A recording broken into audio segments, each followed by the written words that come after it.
This is a Dharma.net presentation.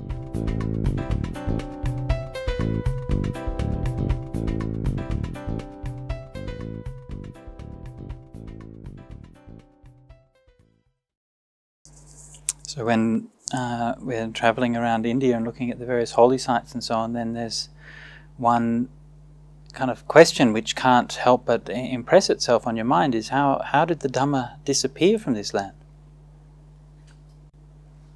I mean, more than 1,000 years of Buddhism has this huge presence, and this, you can see all the incredible, Nalanda, the universities, the temples, the huge stupas that they had there, and so much which is undiscovered.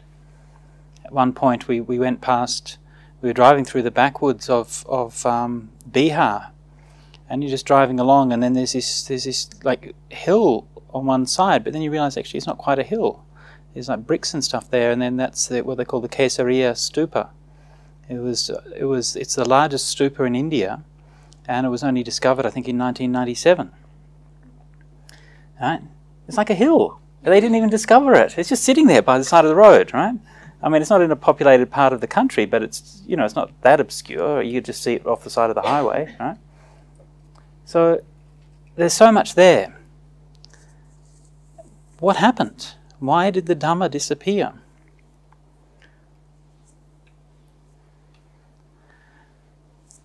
I'm not going to go into the history of it, but to me there's a more powerful question there. Again, you can look at those kids who are growing up in those communities, and you see how helpful and how profound the Dhamma is. It's not just from India that Buddhism has disappeared as well. I mean, I just on the way back from India, I visited Thailand for one day. There's lots of Buddhism in Thailand. Not much Dhamma.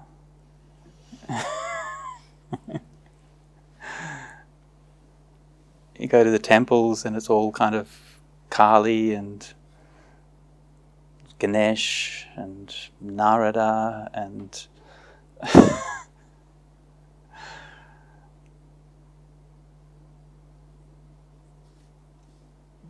probably people in Sri Lanka or Burma or so on would also say the same thing. In a sense that it's kind of natural that I think the Dhamma is something which is very beautiful and very pure, and I think it's no surprise that we often fail to live up to it and fail to realize the promise that the Dhamma can bring us. When the Buddha talked about what brings about the ending of Buddhism, the ending of Dhamma, he would always say that Dhamma is not ended by any external forces. Right? It's not some kind of external enemy that's going to destroy Buddhism. And yet this is one of the things that you find quite commonly in Buddhist countries. They say, the Christians are coming and they're converting all our young people, and the Muslims are going to come and they're going to get rid of us all and we're all going to become Muslim, or communists are going to come and they're going to get rid of us, and so on. And so there's this very strong tendency to sort of blame some external force. Maybe secularism. Maybe in the West we think, secularism is going to destroy Buddhism, or psychology is going to destroy Buddhism. Everything's just going to become a therapy to make you feel good, and the real Dhamma is going to be gone. Actually, none of those things is what the Buddha pointed to. The Buddha always would come back and say, well, what are you practicing? How are you living? The Buddha wasn't that worried about Buddhism coming to an end. The Buddhism is, I think, one of the few kind of sane religions in the world that recognizes that eventually Buddhism is going to disappear. We're not going to conquer the world. We're not going to make everybody in the world Buddhist. There's not going to be any Buddhist utopia. Right? You look around you, it's probably pretty much as good as it's going to get. actually. Yeah. You know, we can read the suttas, we can study the Dhamma, we can listen to Dhamma talks, we can do some meditation and those kinds of things if we want to, and quite a few people do take that chance to do that, and I think that's probably pretty much as good as it gets.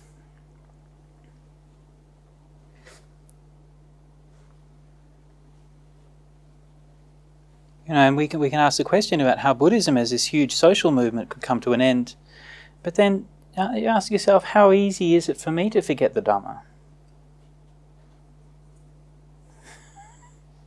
Right? You've heard all the teachings on love and kindness. And how quickly do you get angry? Yeah. You've heard all the teachings on letting go. Does that stop you from wanting things? Does it stop you from being greedy? Does it stop you from wanting more stuff? You've heard all the teachings on not self, right?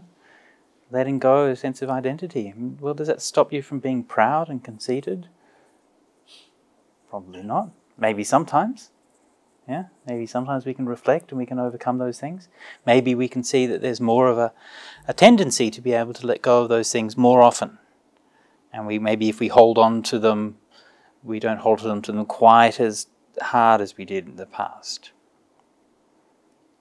But still, you see how easy it is to slip back into old ways, how tenuous our grasp of the Dhamma is, and how strong it seems that the forces dragging us away from Dhamma, the forces of greed, hatred and delusion. You think that you've sort of got a handle on it, you think that you understand it or you've let go of it, and then all of a sudden it just comes back in. And that anger just overwhelms you.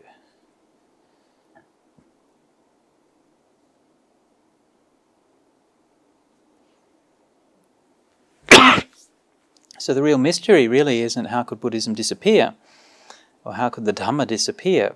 The real mystery is how it can be there at all. We know that even the Buddha hesitated to teach Dhamma, right? This is words of great caution and reminder to any of us who are foolish enough to be Dhamma teachers, right? The Buddha said, oh, this is too much of a hassle, everyone's got too many defilements, then I've got to understand, why should I even bother? I'll just go off and have a nice peaceful time meditating. And don't think that the same thing has not occurred to pretty much anybody who's ever taught the Dhamma. I think I'll just go off and do some meditation.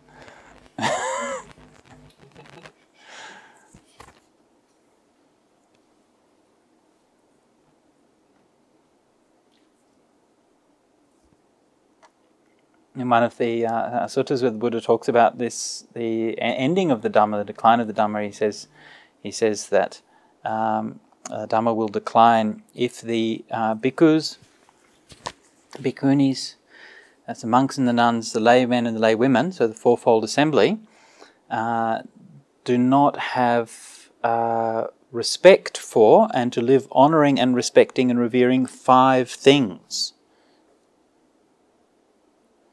Anyone know what those 5 things are?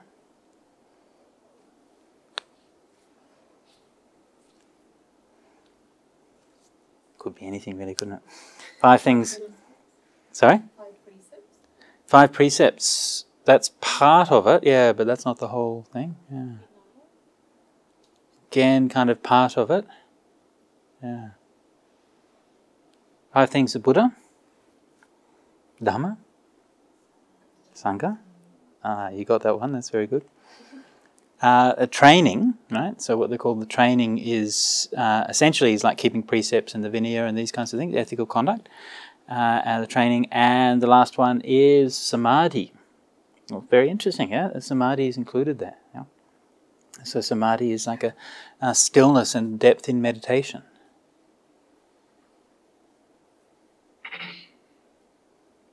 So also notice that these things are for the fourfold assembly to be revering and practicing.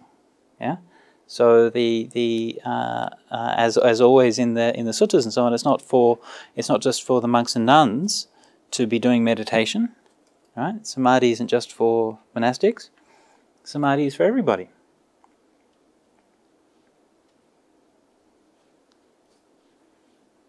So it's easy enough to look at examples in the world of where that respect for those things is decayed or falling apart, or where it's just remains only in the sort of a shallow observance.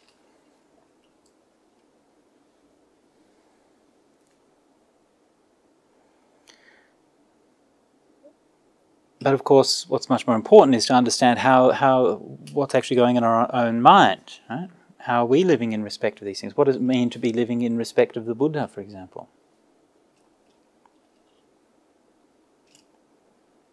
Well, that could mean very different things to different people, but I'll just speak of that from my perspective. I don't see the Buddha as a god. I don't see the Buddha as a supernatural being. I see the Buddha as being a human.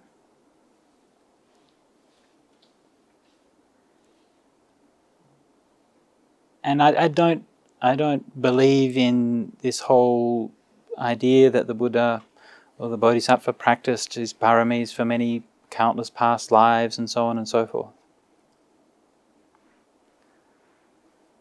I think that the Buddha was a man who suffered and loved and lived just like anybody else, and who, like many other people, would question that, question what's the meaning for it, what's the purpose of it, why am I doing these things, what am I here for? And these kinds of existential questions which I think everybody has. Like I was mentioning a little bit earlier, I think a lot of the time we spend our time working very, very hard to cover up these kinds of existential questions, to distract ourselves from them, to pretend that the question of meaning don't matter, to pretend that we somehow have the answers and that we can do the things, get a family, get a job, get a career, get a house, and so on, and that somehow that will answer those questions. And of course it doesn't. None of those things answer those questions. And just in case you're wondering, ordaining as a monk or a nun also does not answer those questions. And there are plenty of people wandering around in robes who have equally little idea of what they're doing. Right?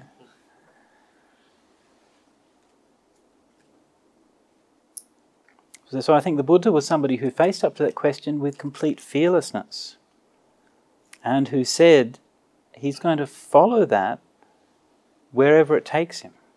And that, I think, is the defining characteristic of the Buddha. That he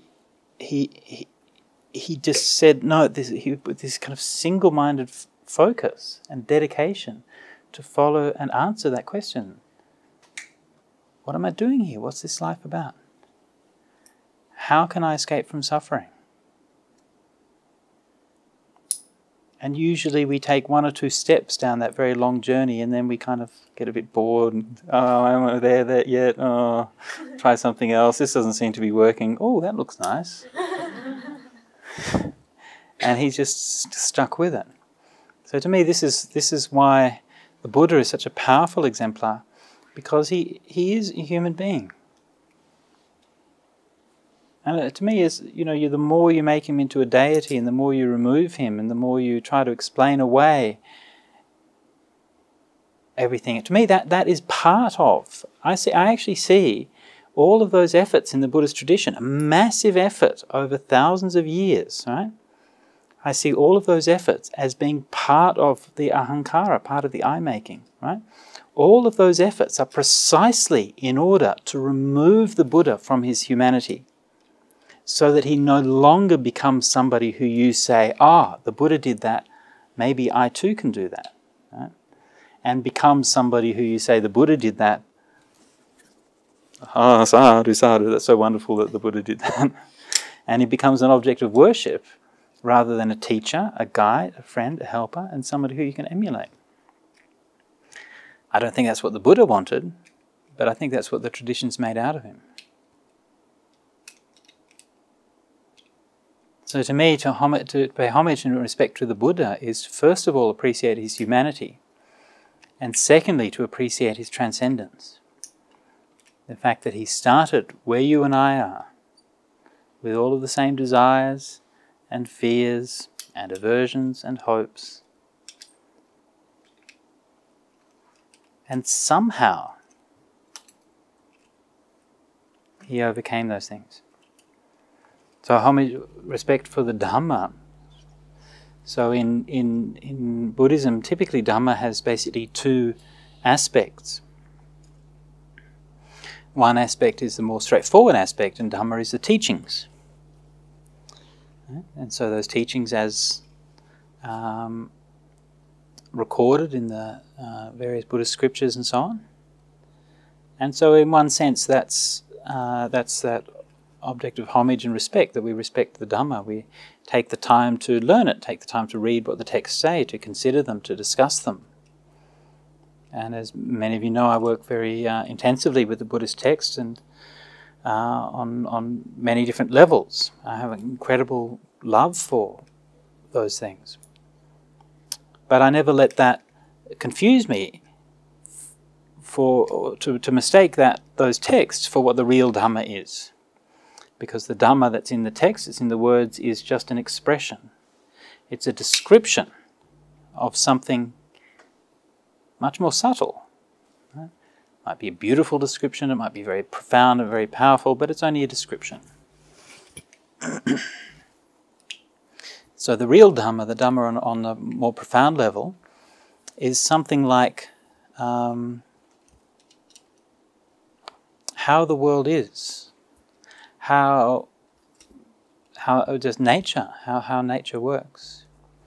But specifically to understand suffering and the ending of suffering. You know, when we look at nature and look at the laws of nature, everything that happens we can consider to be Dhamma in one way or another, right? But if we think of Dhamma in that kind of sense, then that's sort of, in a way, it's so broad as to be meaningless.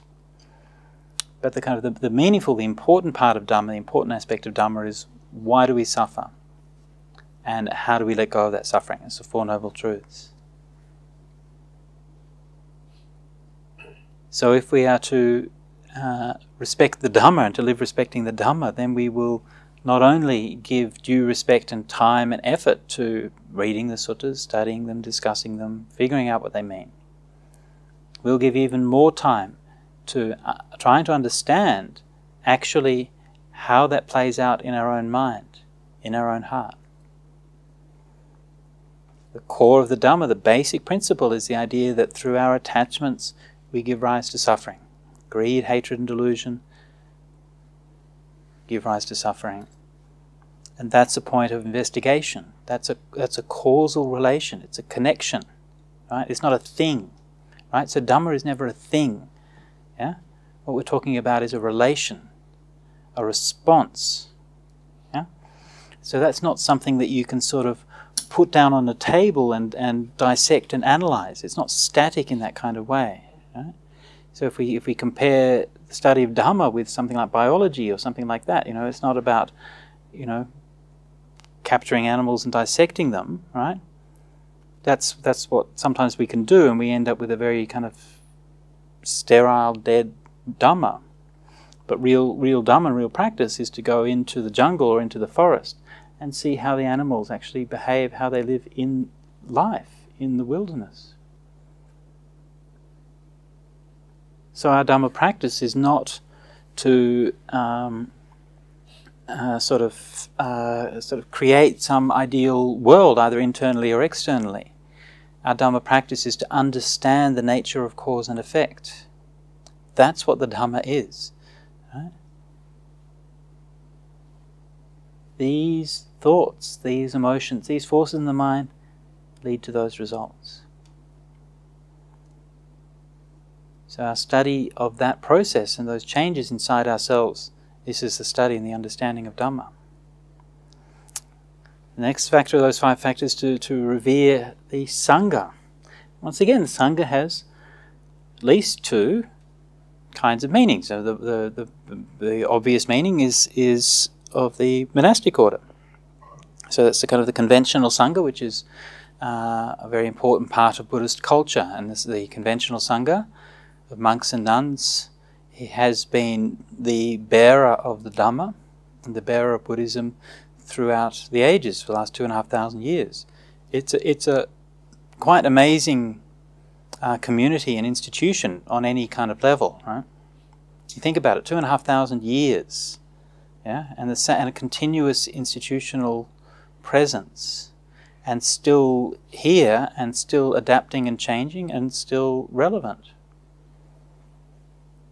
So the Sangha plays an incredibly important role in every traditional Buddhist community, to the extent that I think it's really, I don't think it's very meaningful to talk about what Buddhism would be like without a Sangha. There simply aren't any examples of Buddhism without a monastic order.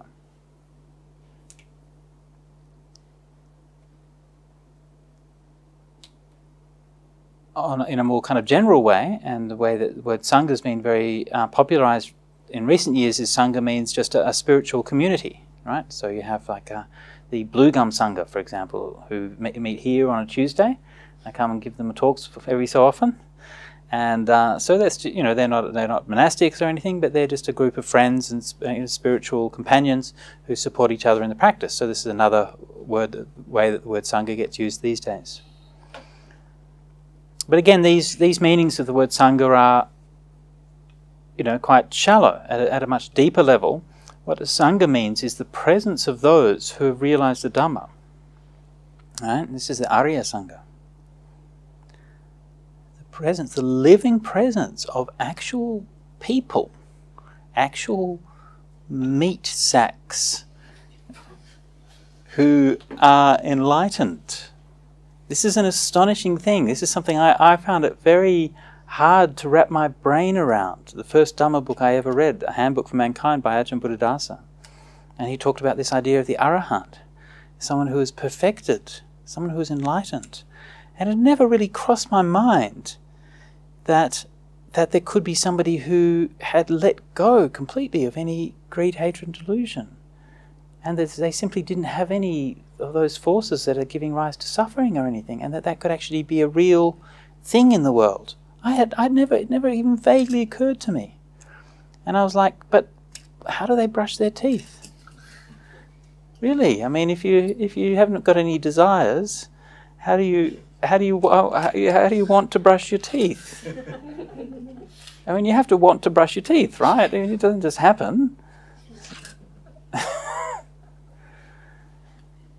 And so I'm trying to figure out how do you reconcile this incredible spiritual ideal of perfection with the messy, complicated, moist, decrepit, decaying reality of the human body. Yeah? So this is something which is very, I think, very profound and very subtle, very, very powerful to think about. Of course, it's very difficult to know for sure, right? I mean, who's really enlightened? Yeah? You're going to make a checklist? Who's the most enlightened? When we were monks in Thailand in the forest tradition, you know, it's a kind of it's a big thing. I mean, you might think that in the forest tradition and stuff, everyone's really kind of profound and so on and so forth. But you know, people are people, you know. And so that's one of the kind of the hot topics among kind of young monks and stuff like that, is who's an arahant and who's an anagami and who's a stream enterer and so on. And hear all these kind of stories of people and their different things. I mentioned a while ago, my first Dhamma book I read was Ajahn Buddhadasa, and he was very controversial in Thailand because he's a bit ambiguous really, but sometimes anyway he seemed to teach that there wasn't any such thing as rebirth. I'm not entirely convinced that he really believed that, but anyway. And so somebody I heard somebody talk about Ajahn Buddhadasa and say, and this was a very respected monk who reportedly said that Ajahn Buddhadasa was an arahant. Yeah. And then I heard a report from another very well-respected monk who said that Ajahn Buddhadasa was burning in hell. So take your pick. And after hearing a number of these kinds of reports and stories, you begin to wonder, well, what's the point of all this? Right? Who do you believe and why is it important anyway? So these days I don't really worry about who's an arahant and who's an anagami and so on.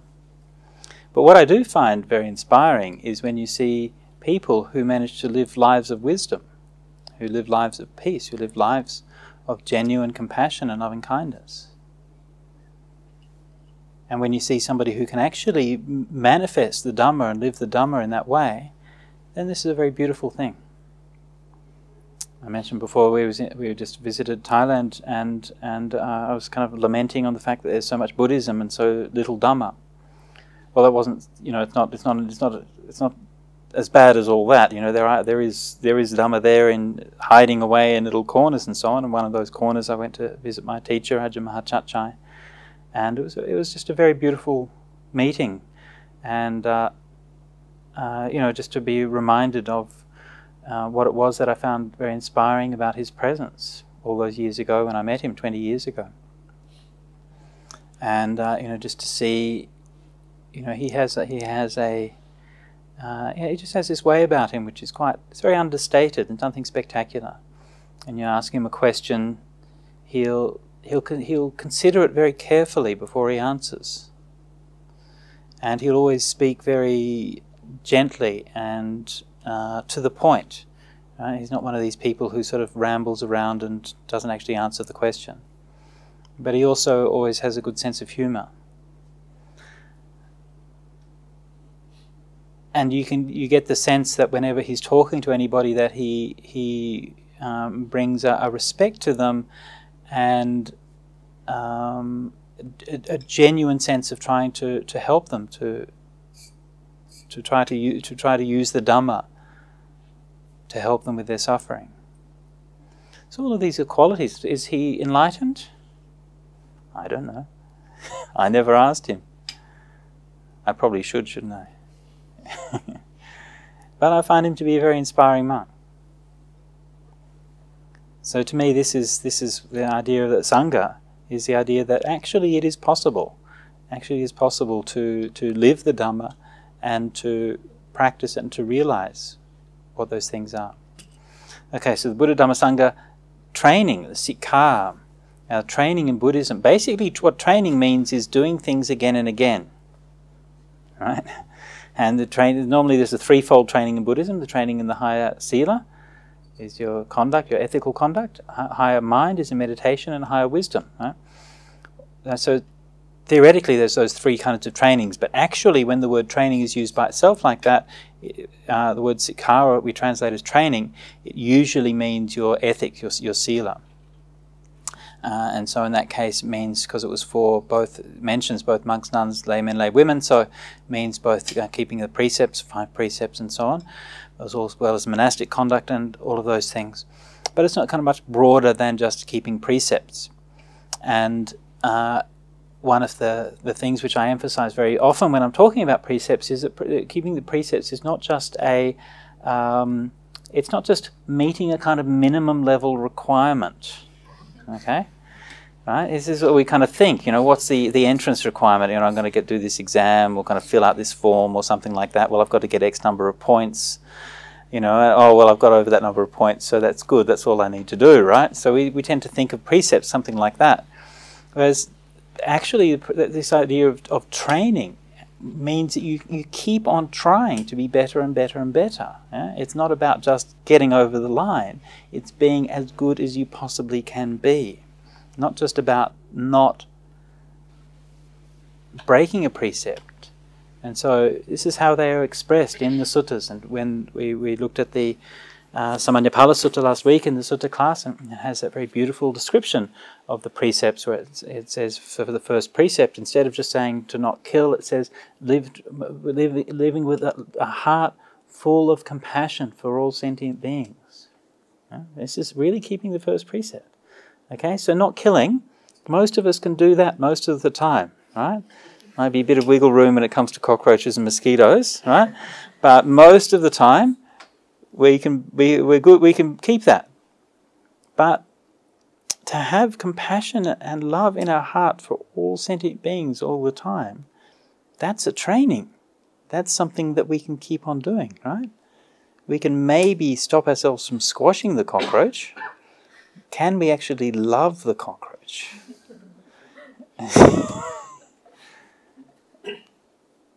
Yeah? Can we love the cockroach? You know, you can have this abstract idea of, you know, loving kindness for all sentient beings, to all sentient beings. But this particular cockroach is a little bit harder to love than all sentient beings sometimes. Yeah? So this is the training. Can we do it more? Can we do it better? And the last one is the Samadhi. It's very interesting that Samadhi is included here. So Samadhi, peace of mind, stillness of mind, where everything comes together as one. Samadhi in Buddhism, and especially as it's used in the suttas, usually doesn't mean meditation in the sense of the kind of the process that you do when you sit down to meditate. Usually what Samadhi means is the purified state of consciousness which emerges in deep meditation.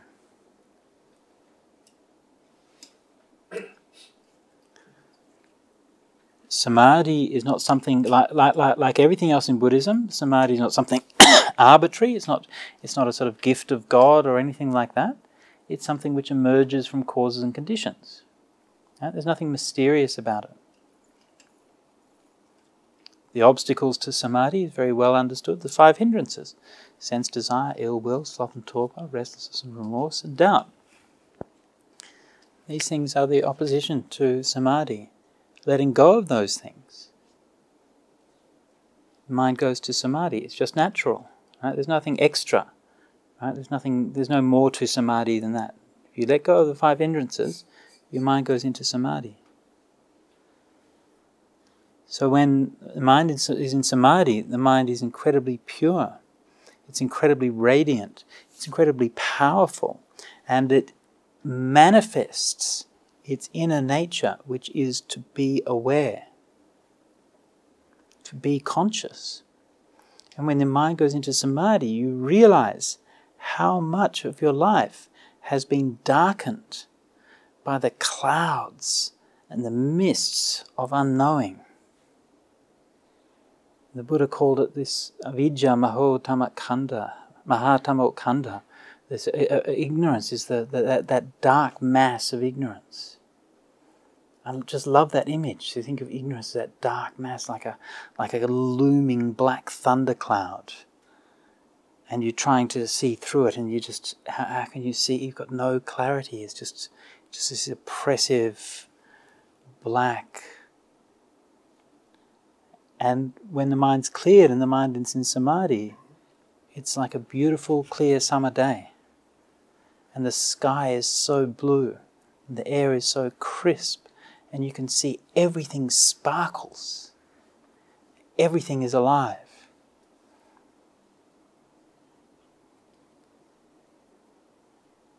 So when the mind is in Samadhi, then you know that the Dhamma is real. You know that this path that you're going on has genuine results. It's not just something somebody's made up. And you can see the Dhamma so clearly. You can see how we just mess our minds up. We treat our minds with such disrespect and such violence. This is what creates all that suffering. But when we can let go of all of that stuff, there's this incredible freedom. Freedom from all of that oppression and all of that darkness. And this is that great gift of Samadhi. So these are the 5 things that the Buddha said will lead to either the decline or the long lasting of Buddhism. So next time, if you think You're worried that, oh, the children are being converted by Christians. Oh, the communists are locking up the monks. It happens. Then, okay, those things shouldn't happen, they're not good, but real Dhamma is going to happen in your own heart. And if you practice well, and if you're an example for others, like the Buddha was an example for others, then the Dhamma will be strong. You don't have to worry about those things. So this is my little talk for you this evening on what's keeping the good Dhamma strong.